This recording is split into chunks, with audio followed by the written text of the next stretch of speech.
For almost 40 years, Vancouverites and tourists from near and far have become up close and personal with Canadian artisans and their work, artists and artisans who are wood turners, glass blowers, sculptors, potters, clothing and jewelry designers, toy makers, leather workers, and food vendors. Every November, the Craft King, Ron Kong, gives us a preview of the Circle Craft Christmas Market. He is the manager of the Circle Craft Shop and Gallery on Granville Island. You must go there. It is my pleasure to welcome Ron Kong back to Studio 4 to show and tell us more. Good morning. It's nice to be back and see you again. Well, it's one of my favorite times of year, as you know, because I go shopping. You do go shopping, yeah.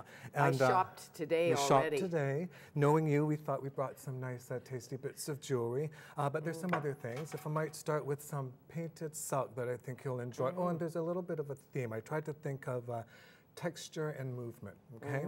So to start off with, we have these lovely shibori pleated silk scarves by Shibori, which is the name of the technique. The silk is actually wrapped with cord around a pole, pushed down, wrapped, pushed down, wrapped. So you get, and then put in a dye bath. So ultimately you end up with all these incredible pleats and these incredible patterns, and that, as you see, it's very sculptural. It's very sculptural. So our theme, movement and texture. Okay, so this lovely piece done by Louise Valentine and her partner, Brian Provencher. They're members of Circle Craft and happily exhibiting at the show this year. It's so beautiful. And the thing is, you're downtown, you're working all day. You have to go to a little soiree. Put this on. So you just put this in your purse and you wrap it around and ta-da. There you are, yeah. It go anywhere, do anything. It's really beautiful. The colors. The colors are incredible, and again, just the movement. And I think it's really wonderful. Textiles and altering and doing things with them, weaving them, of course, is ancient. And it's just nice to see this, what is originally a Japanese technique for decorating cloth for kimono.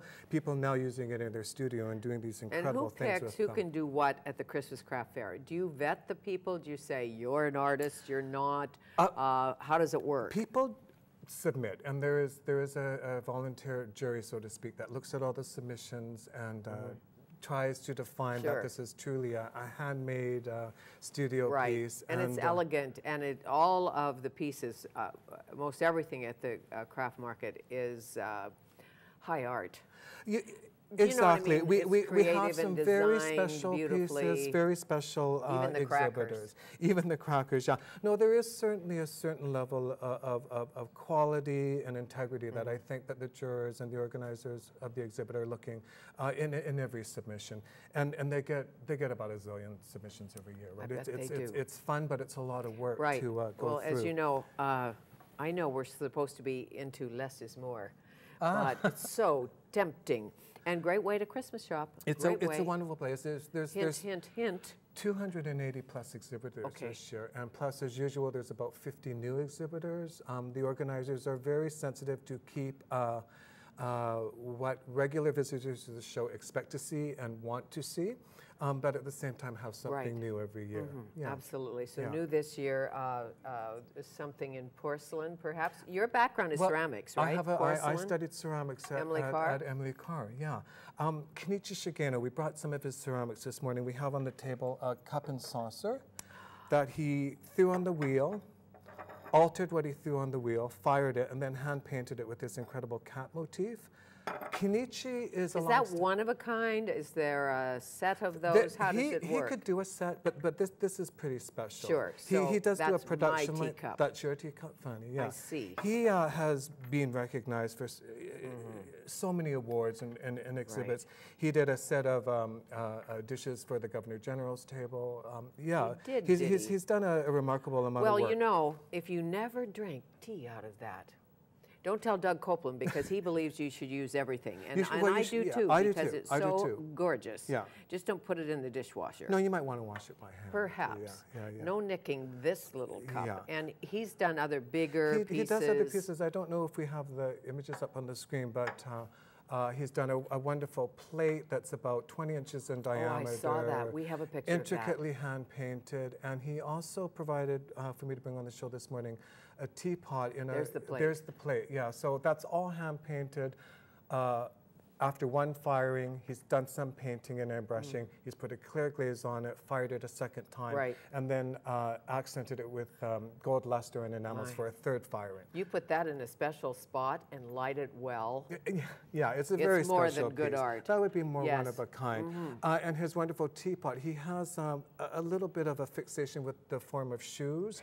So A little bit, you a little say? bit. So we brought the traditional teacup and saucer, and we also, I think we have an image of his shoe-shaped teapot. That's there a we are. teapot. Yeah, there's the little teapot, and behind it, the larger shoe would be sort of like the holder for the spoon or the Okay, tea but bag. where do you put the tea bag? You put the tea, well, I guess it's sort of tongue-in-cheek, but you can actually put some tea leaves in the tiny Tea opening leaves at the and a top. tiny of- opening, yeah, and yeah. then don't worry about the rest. Yeah, that's right. That, again, if you never made tea in that particular teapot, but that's an unusual teapot. Yeah, and I think also he's a great example of the range, and he certainly has a very traditional approach to his practice, but also a very sort of fun and contemporary and a little bit more out there Right. approach to the medium, Yeah. which is always really And now great. to the baubles. Onto the baubles. Okay, well, I've got a bauble. I think that I suits don't you think well. it's mine, Well, but it's maybe a not yet. beauty. No, Maybe it is not a beauty. yet till I find my checkbook. That's right. Can we start with someone else? Of course. Jessie Turner, and the reason I brought some of Jessie's work is because she fabricates everything. I don't know if should I put some up for the cameraman, or do we have a Bring shot? the camera in. These pieces Where is he? are. There he is. Now you oh, can here we show are. it to the Yeah, camera. Show it to the camera. Completely hand fabricated, of course, except for the neck chain, because that would just be an incredible amount of labor. But you know, she's cutting the metal, she's heating it, she's hammering Right. it, she's texturing it, she's setting Beautiful. the stone. So I just bought a few pieces, And example Ron, of that's Jessie's real Turner. gold, isn't it? That's real gold, sterling silver and real gold. I can tell. You can Yeah, tell by yeah, looking. Yeah. Beautiful.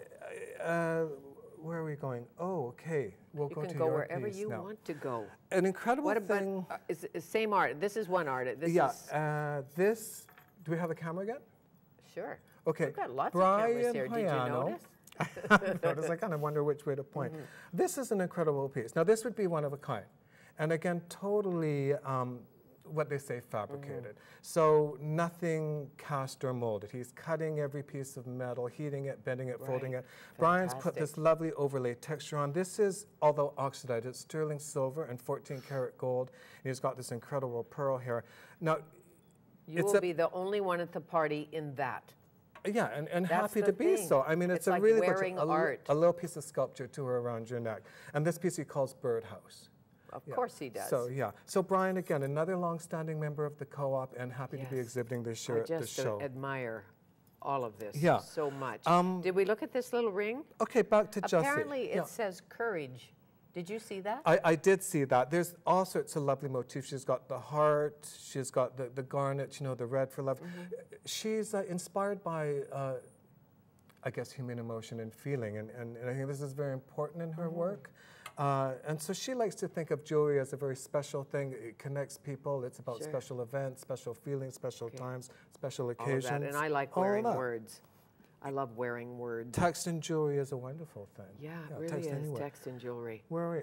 Okay. Vesna Yankovic, your cuff. Oh, my Okay, do you want to show it to the camera? my new cuff. Your new I, cuff.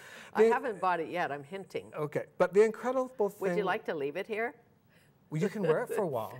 Absolutely. I'm kidding you. The wonderful thing about Vesna and what she does, and it's quite remarkable, is she has metallic wire that she strings up and weaves on a loom. So just as you would weave fabric. Now, interestingly, her business is called Vesna's Fiber Art, and I Right. thought about that, and I thought, Yes. well, it is metal, but essentially she is making a textile. So Yes. if you can imagine weaving textile on a loom, and these are somewhat of a signature they're piece of hers. light. Light. They're light. They snap open. You put it on, wear it as a cuff, and again, you know, our theme of texture and Right. movement. A lot going in these pieces, and again, each one's somewhat individual, although she does make these ongoingly. Exactly. Yeah. Okay. But who did the beautiful texture piece on the table? We have a The red one. sculptural piece of hers. Oh, that's her too? It's hers too. Yes. So I think we're going to get a shot of it in an image. This There it is is. loosely based on a basket form, but it's purely sculptural.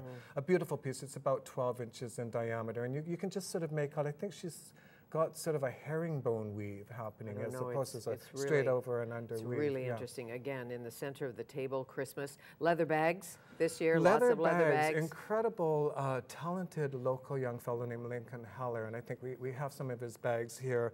Vancouver-based. He came out, actually, I think he studied at Emily Carr, and he's come up with this incredibly successful line of bags, which of course are extremely popular, you know, for everyone, not just the ladies anymore either. So he's sensitive to that. He does bags for travel. He does bags for women to carry to the office. He does bags for men to carry their stuff. And there's somebody who's knitting with the dog hair. Okay, good one to bring up. Here we go. I had a Samoyed, and believe me, you can knit Samoyed mittens. Yeah. So this is like Great Pyrenees or something, is it, or do we know? We do. It's on the label here. Great Pyrenees. And the dog's still alive. We have the to dog point is that still alive. out. So you're brushing your dog, you're saving the hair, the fur, and you're sending it to this lady, Melanie McMillan, and she will spin it into a yarn. She dyes it, and in this case, she's knitted up the mittens and very the hat. trendy and great hat. Soft Think of and Whistler. luxurious. Yeah, Think absolutely. of Whistler with your trendy hat, your trendy bag, your lovely jewels. And what about the chocolate? Okay, this is a fun story. Kyle Cooper, again Vancouver-based. He has always enjoyed food, like so many of us do, and he was doing a lot of traveling and enjoying food, and got this idea that when he got home, wouldn't it be fun to make very special chocolate? And so that's exactly what he's done. So that is one big piece of chocolate. This is a lovely slab of dark chocolate, and then almond we got and cranberry almond bark. And cranberry bark. And it's called Blink? His firm is called Blink, and I asked him why. Chocolate and he bark just company, liked Blink. the word. Yeah, he liked the word. You can blink, you can have chocolate. You know, when you're going to a party and you don't want to take wine or olive oil or something like that, you take this. Exactly. This is your Christmas gift. I think beautifully presented, right? Beautifully presented. And a nice that's big half slab of dark chocolate. That's half of it. Never mind how much it tastes. Yeah. No, exactly. But I bet this is good. This looks dark. He does very nice chocolate. Different flavors, different colors, different combinations. All of that. Did we get through everything? Not the rings. These, are those same artist? Back to Vesna. Back to Vesna. So, can we get a shot of it? Vesna Yankovic. So these are her silver rings. Now, in this case, I don't know if it can show up, but she's actually inlaid a piece of her woven metal. Right. Okay. Just great. In the other pieces, and this again is our theme of texture and movement, she's hand fabricated these. She's heated the metal, she's hammered it, she's etched it, she's done all sorts of things to the surface of it just to get all this lovely. And it's one of a kind, and that's so great. They really are. They really, really are. She's a remarkable woman. She's been, again, a member for some time, and she just keeps coming up with new ideas every year, using her same techniques, but maybe doing different pieces. You bet. So 38th Annual Circle Craft Christmas Market starts on November 9th, Vancouver Convention Center West. Until the 13th, bring a bag. Bring a bag. Bring a bag, or buy a trendy bag. One of Minkin's would be. And the Creative Achievement Award, I'll see you there in this studio. We're giving away the Creative Achievement Award. I have to say, you know, at this time of year with Circle Craft, the Creative Achievement Award, there's so much emphasis and attention on the decorative arts, on crafts, and we have so many talented practitioners here. We so do. So I think we need to pay attention and get out and see what they do. Honor them. Honor them. Absolutely. Nice to see you again. Nice to see you again. Nice shopping with you.